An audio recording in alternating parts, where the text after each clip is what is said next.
गांव के आखिर में एक पुरानी जीर्ण शीर्ण हवेली थी। लोग कहते थे कि वहां एक भूत का साया है। रात को कोई उसके पास जाने की हिम्मत नहीं करता था।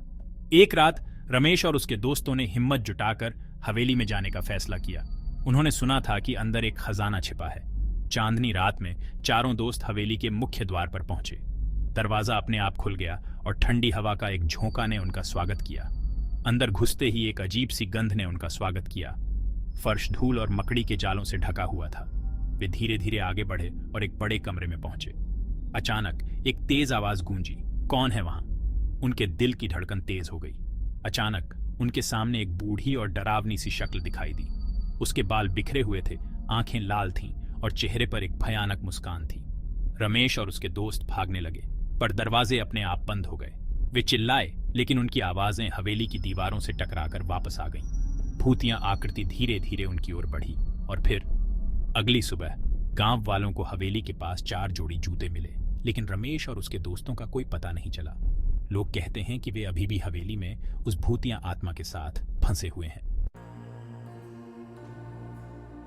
जैसे ही उन्होंने हवेली के चरमराते दरवाजे से कदम रखा, धूल का एक घना बादल हवा में उठ गया, जिससे मंद रोशनी वाले बरामदे में एक भयानक धुंध छा गई।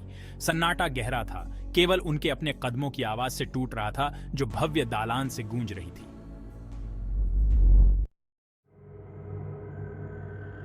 अचानक एक ठंडी हवा कमरे से होकर गुजरी। उनके हाथों में पकड़ी मोमबत्तियों को बुझा दिया। अंधेरा उन्हें घुटन भरे कंबल की तरह ढंक लिया। घुप अंधेरे में एक धीमी फुसफुसाती हुई आवाज सुनाई दे रही थी, जो उन्हें हड्डी तक ठंडा कर रही थी।